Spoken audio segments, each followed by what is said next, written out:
अस्सलामुअलैकुम, मैं हूं फलक शेर और आप देख रहे हैं daily Pakistan international YouTube channel. इस वक्त मैं मौजूद हूं कीनिया के शहर मोम्बासा में। खुली कचहरी का अहतमाम किया गया पाकिस्तानी एम्बेसी की तरफ से। यहां पे पाकिस्तानी कम्युनिटी को इकट्ठा किया गया है और इनके जो भी एम्बेसी के मतलब मसाइल हैं या कोई इधर लोकल में इनको कोई परेशानियाँ आ रही है, उस सिलसिले में मैडम हाई कमीशन ने ये खुली कचहरी का अहतमाम किया है। आइए चलते हैं, देखते हैं लोगों को क्या मसाइल हैं और कितना ये एम्बेसी हल करने में कामयाब होती है।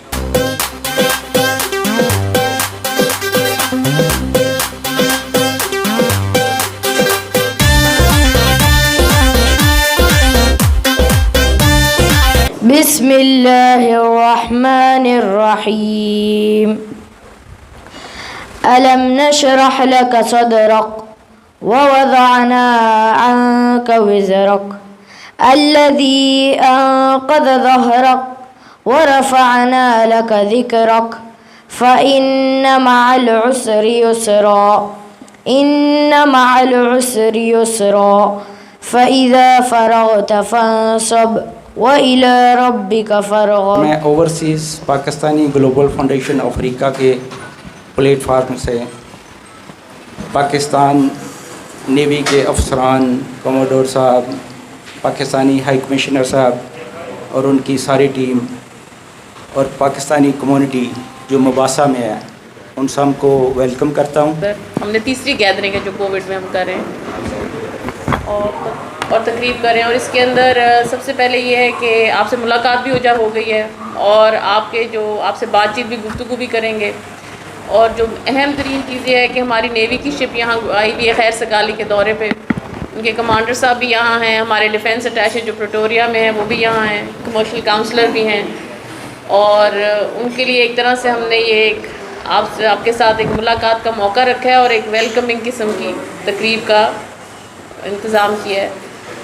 इसके बाद सबसे पहले कि मैं कुछ को मैं चाहूँगी कि आप कमांडर साहब थोड़ा सा आप बात करें। बिस्मिल्लाहिर्रहमानिर्रहीम। सबसे पहले तो आप लोगों को शुक्रिया और कि आपने हमें यहाँ पे बुलाया और ये हमारे लिए मेरे लिए और शिप के तमाम ऑफिसर जो यहाँ मौजूद हैं, हम सब के लिए इंतहाई खुशी की बात है कि आप लोगों से बात करने का मौका मिल रहा है। क्योंकि जैसा कि मैं पिछली तमाम पोर्ट्स पे भी कहता रहा हूँ कि जो पाकिस्तानी कम्युनिटी है और जो लोग बाहर हैं मुल्क से, ये पाकिस्तान के लिए बहुत बड़ा एसेट है। जबकि ये आबादी का सिर्फ 10% है, लेकिन इकॉनमी में इनका हिस्सा जो है वो 50% है। जितनी हम एक्सपोर्ट करते हैं पूरे साल में $25 बिलियन, तकरीबन इतने ही जो है वो ये लोग यहाँ से, आप लोगों की मेहनत है कि आप मुल्क से दूर हैं और फिर जो है वो मुल्क की इकॉनमी में आप लोगों की कंट्रीब्यूशन जो है बहुत स्ट्रॉन्ग है। जो कि हमारी गवर्नमेंट का एक बहुत प्रोग्रेटिव है खुली कचहरी, जो लास्ट टाइम मतलब ऐसा उसको नोमेनक्लेचर नहीं मैं देती रही, मगर लोगों से मिलती रही हूँ और वक्तन जब भी मोम्बासा आई हूँ इसी रेस्टोरेंट में हमारी मुलाकात होती रही है। और मैं चाहूँगी कि आप लोग जो हैं अपने मसाइल या अपनी बात जो भी आप पहुँचाना चाहते हैं हुकूमत तक, जिस तरह भी वो आप अभी हमें बताएं, हमारे से शेयर करें ताकि देखें उस पर किस तरह हम मूव फॉरवर्ड कर सकते हैं।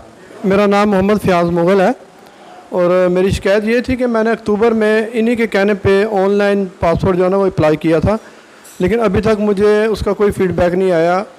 और एम्बेसी में शफीक साहब हैं, उनके साथ मेरा रब्ता रहता है, लेकिन वो लास्ट यस्टरडे उन्होंने मुझे बोला था कि जी जैसे आप हमें कहते हैं ऐसे ही हम आगे क्या देते हैं, हम इसके अलावा कुछ नहीं कर सकते। लेकिन अभी तक मेरा कोई जो है ना मसला हल नहीं हुआ, क्योंकि मैंने हर चीज़ जैसे उन्होंने कहा वैसे ही अपलोड की है सिस्टम में भी।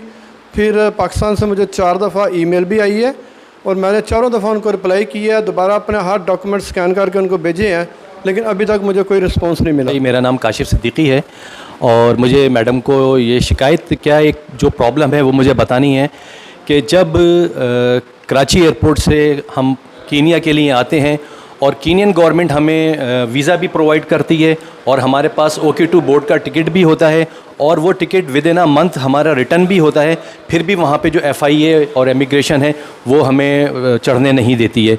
ये केस है मेरे पास, जो मेरे एक जानने वाले हैं उन्होंने मुझे दिया है, जो मैं आपको भेजूँगा, आप देख लीजिएगा कि 11 जनवरी 2022 में कतर एयरवेज से एक लड़का आ रहा था जिसका नाम है अली उस्मान, उसको ऑफलोड कर दिया गया, उसको आने नहीं दिया गया और उसके पास टिकट भी था, वीज़ा भी था और यहाँ के लोकल बंदे का इनविटेशन भी था। कंप्लीट चीज़ें थी।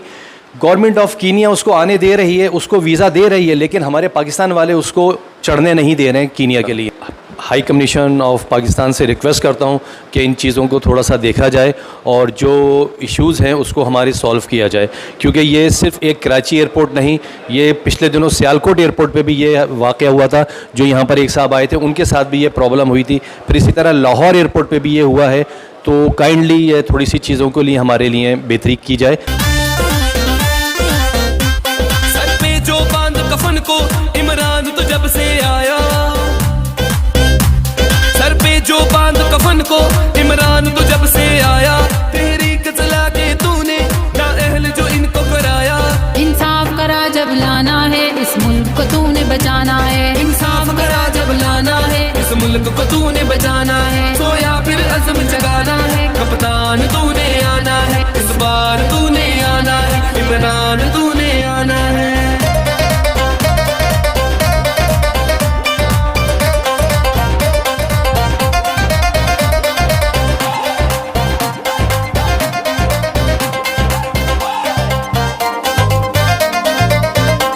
कप्तान तेरी जीत का ऐलान अब तहरीक का। मैडम, ये आपने बहुत अच्छा इक़दाम उठाया। ये खुली कचहरी का बहुत सारे पाकिस्तानियों की बहुत सारी शिकायतें थी, तो ये भी एक साहब शिकायत कर रहे हैं कि FIA का मसला बनता है पाकिस्तान एयरपोर्ट्स पे, सियालकोट में, चाहे लाहौर में हो चाहे कराची में हो। बल्कि एक साहब ने उन्होंने फारवर्ड भी किया है कुछ केस। इस बारे में आप क्या कदम उठाएंगे? इसमें ऐसा है कि जो FIA के जहाँ पे इन्होंने स्टेशंस बताए हैं और फिर ये अगर फ़्लाइट नंबर शेयर करेंगे ना तो ज़रा टारगेटेड होगा। इस तरह जनरल अगर रिपोर्ट तो हम भेजते रहते हैं मगर उससे पता नहीं चलता है कि कौन उसमें मुलव्वस है सारी चीज़ में। अब ये फ़्लाइट के मुताबिक डेट और टाइम के साथ बताएंगे ना तो उसमें फ़ायदा ये होगा कि हम उन फ़्लाइट पे चेक करेंगे और चूँकि सब तो CCTV कैमरा हर जगह है, फिर फॉलो कर सकते हैं रूट के इस फ़्लाइट में किस किस लोगों को उन्होंने हरास किया है, तो वो जो है ना वो टारगेटेड हो जाएगा। और हमने ऑलरेडी कुछ साहिबान ने हमें कुछ सियालकोट के FIA के एजेंट्स के बारे में बताया था। हमने डिस्क्रीटली उन्होंने बताया, वीडियो नहीं दी थी, मगर हमने उसके थ्रू ही उनको वहाँ से हिला दिया था। अच्छा, ये बताएं कि अगर एक बंदे के पास कीनिया गवर्नमेंट वीज़ा उसको इशू कर देती है ऑनलाइन और उसके पास टिकट भी मौजूद है, फिर FIA के पास ये अथॉरिटी है कि वो बिला वजह उनको रोक लें, उधर ऑफलोड कर दें? नहीं, अगर उन ECL लिस्ट पे नहीं है और कोई उनके प्रॉब्लम नहीं है, ना उनके डॉक्यूमेंट में, ना पासपोर्ट में, ना उनके पीछे कोई रिकॉर्ड है, जो कि नहीं है। अमूमन जो कीनिया में आते हैं वो तो इधर PR होता है या बिज़नेस उनका इंटरेस्ट होता है, वो उनको नहीं इस तरह रोक सकते हैं जी।